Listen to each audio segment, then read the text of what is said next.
One stamp, one stencil, one die, and 2 clean and simple cards. It doesn't get any easier than this. Welcome back to another Take 2 with Therese, and I'm really excited to be here making a couple of beautiful cards with you using this magnificent branch Build a Garden set. Now these sets have replaced the Build a Flower sets, and this particular one comes with a coordinating layering stencil, and it now has an add-on die, which is brilliant. So I'm really looking forward to playing with these today. You do need to be a little bit careful when you're removing such a large stamp from your packaging because they can tear. So just be gentle and take your time. I'm going to be using my Misty tool to stamp this out today, and it's a large image, so I find the Misty just removes any worry. I can actually re-stamp my image after I've added the colour. I haven't used this stamp before, so I did actually use a conditioning eraser here to prep the stamp and allow it to take the ink just that little bit better. So I used the permanent black ink to stamp out my image and wasn't worried that it didn't stamp particularly well, and you'll see why in just a moment. Now these layering stencils, there's 4 in a set and they are numbered, but you can actually colour each section at a time, like the large flower, the small flower, the branches and the leaves are all sort of separate, and it's easy to work it out. I decided to add a bit of shading using the detail blending brushes and some nice bright pinks here, the cherry blossom set of inks, and rather than just colour one layer of colour, I'm actually adding a bit of depth as I'm going with the 2 layers of colour within the one stencil opening. I hope that kind of makes sense.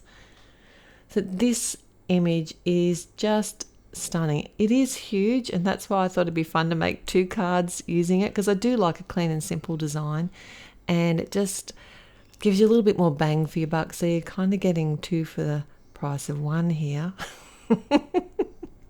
But it's an image that I was originally meant to be part of the release for this image, but postage being what it is at the moment, I didn't actually get it in time.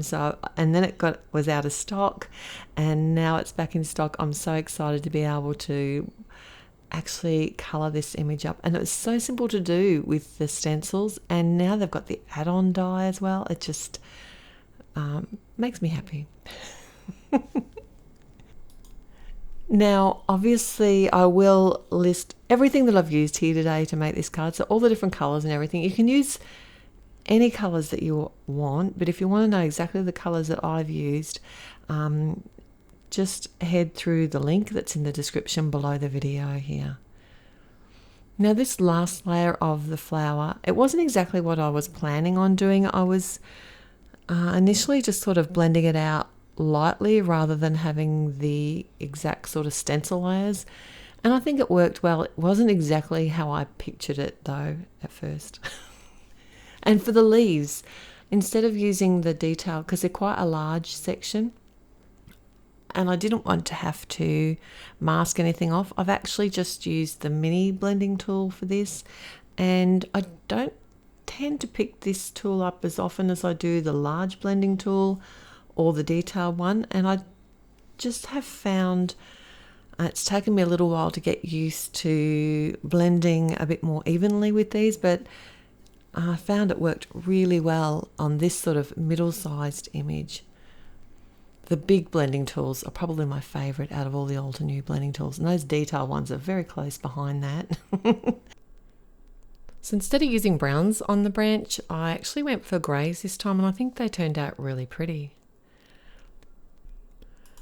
And this is why I wasn't too worried about the initial stamping of my image. It's because I knew I was going to be re-stamping it in my Misty once again, but this time I'm going to use a pigment black ink. This is the Obsidian Black, and it gives a beautiful, crisp, dark outline.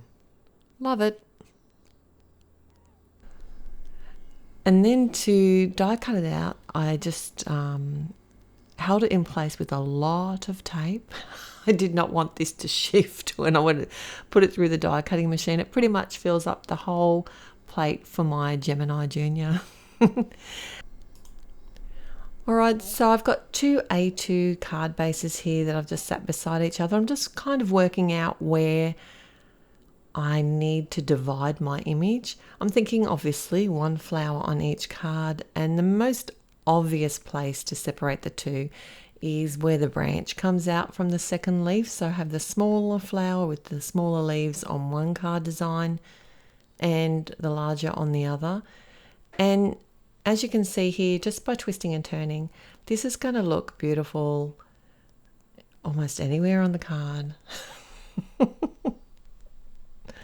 So I snipped the image in half with a pair of scissors, and I die cut the image again because I actually want to sit this up on the card front on some foam squares, and I don't want it to be, it's only 80-pound Nina, so actually by doubling up the cardstock just gives it that little bit more support. And I used some tape runner to adhere the two together. You could use a liquid glue, that would work really well too. Now I've got a sentiment here. I'm using the Inky Bouquet stamp set and stamping that directly on the card front.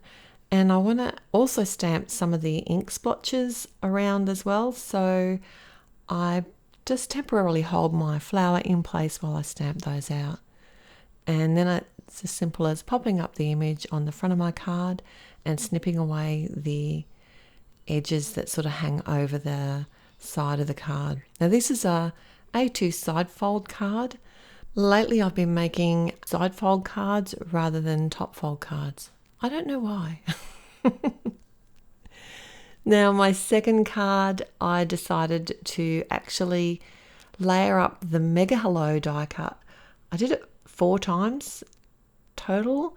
The 3 layers that are underneath are just out of some cheap scrap cardstock that I have lying around, and I use my Nina for the very top layer. I'm using my liquid glue. It just gives me a little bit of time to make sure the edges are nice and flush together. I added a sentiment here, which is from the Blossom Wreath stamp set, and I really like this font. And I'm looking at this and thinking, can I make this really clean and simple? But I'd already committed to the Hello die cut and layered it up. But I just wanted to show you that you could actually add this flower above that word beautiful and it would look very pretty, just like that. I added some matte medium to my die cut Hello and adhered that to the front of the card, and then I could just pop up the flower, which I also doubled up on the die cut so it was a little bit more sturdy. Added some foam tape behind there. So let me know in the comments below, which is your favorite out of these 2 cards? Did you like the sympathy card with the little black paint splatters, or did you prefer the one with the big Hello beautiful? I don't know. I think I like the Hello card. Just that, maybe that titch a little bit more. Thanks so much for joining me here today. I really appreciate your visits and all your lovely comments. If you liked today's video, please click on the thumbs up button. And if you haven't already, I'd love it if you could subscribe to the channel. I have 2 more fabulous Take 2 videos to share with you right here, right now. Till next time, happy paper crafting. Bye.